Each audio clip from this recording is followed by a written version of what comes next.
નમસ્કાર મિત્રો, આજે જે દીટગઢ ગામની ચિતગઢ વર્ગ પ્રાથમિક શાળા પર આજે અમારે આમ આદમી પાર્ટીના નેતાઓ દ્વારા મુલાકાત કરવામાં આવી છે। એમાં ધોરણ બાલવાટિકાથી લઈને ધોરણ 7 સુધીની અભ્યાસ ચાલી રહ્યો છે। સાથે એમાં કુલ સંખ્યા છે 135 જણ અભ્યાસ કરે છે નાના બાળકો, અને આની અંદર બાલવાટિકાથી લઈ અને 7મા ધોરણ સુધીનો અભ્યાસ કરી રહ્યા છે।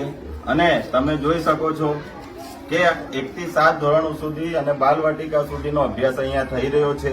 અને આ સરકાર ભારતીય જનતા પાર્ટીની સરકાર જે ચાલી રહી છે, અત્યારે આપણા નાના બાળકો ખુલ્લામાં બેસી અને અભ્યાસ કરી રહ્યા છે। માત્ર 2 ઓરડાની આ શાળાની અંદર સુવિધા છે, એ પણ ઉપર તમે જોઈ શકો છો કે પતરા નાખેલા છે। ચાલુ વરસાદની અંદર આ બાજુ તમે જોઈ શકો છો પેલા બાળકો નીચે બેસીને ભણી રહ્યા છે, ખુલ્લામાં ભણી રહ્યા છે, અભ્યાસ કરી રહ્યા છે। તો મારી સરકારને વિનંતી છે કે આજે દાહોદ જિલ્લો એક પછાત જિલ્લા તરીકે ભારત દેશની અંદર ઓળખાય છે, તો આજે અમારા આદિવાસી સમાજના છોકરાઓ, નાના નાના બાળકો, ઓબીસી સમાજના બાળકો, એસસી સમાજના બાળકો ને આજે પૂરતું ભણતર મળતું નથી।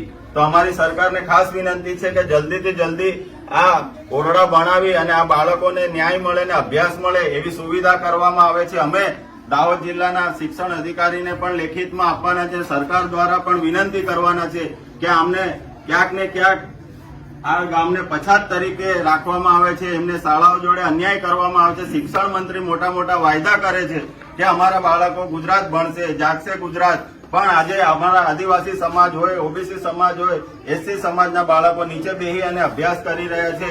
તો અમારે સરકારને વિનંતી છે કે જલ્દીથી જલ્દી આ લોકોને જગ્યા ફાળવવામાં આવે અને આ સ્કૂલનું નવું સમારકામ કરવામાં આવે, નવી શાળાઓ બને, અને જ્યાં આગળ છેલ્લા 3 વર્ષની અંદર આ બાલવાટિકા જ્યાંથી ચાલુ થઈ છે ત્યાંથી એવરેજ સંખ્યા થઈ રહી છે, અને આ સુવિધા જલ્દીથી જલ્દી ઉપલબ્ધ થાય તો આજુબાજુના ગામોમાંથી પણ સંખ્યા વધી શકે છે। એટલે સરકારને અમારી વિનંતી છે કે જલ્દીમાં જલ્દી આ બાળકો માટે ઓરડા બને અને એ ઓરડાની અંદર બેસીને બાળકો અભ્યાસ કરે એવી વિનંતી છે।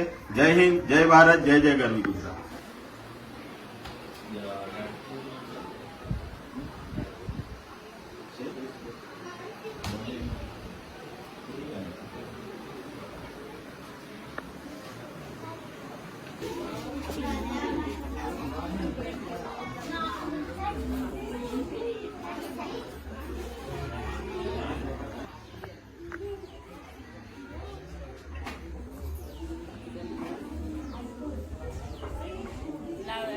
ધ્યાન રાખો બેટા।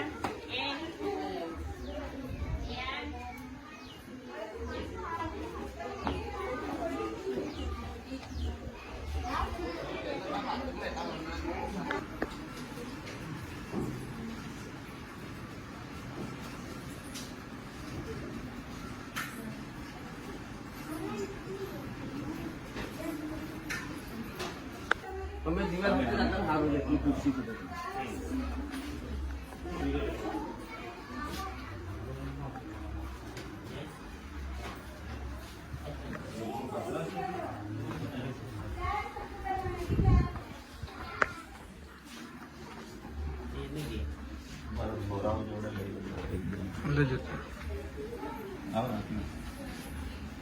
નમસ્તે,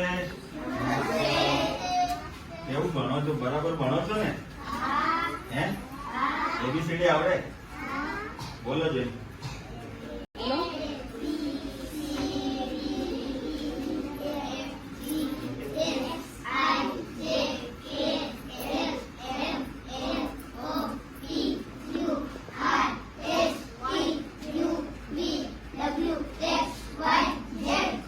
આમાંથી કેટલા જણને નથી આવડતું? આંગળી ઊંચી કરો છો, બોલો।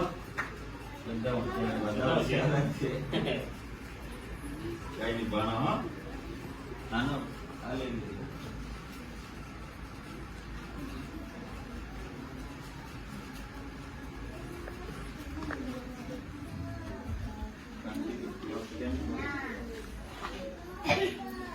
કયું કામ તમારું?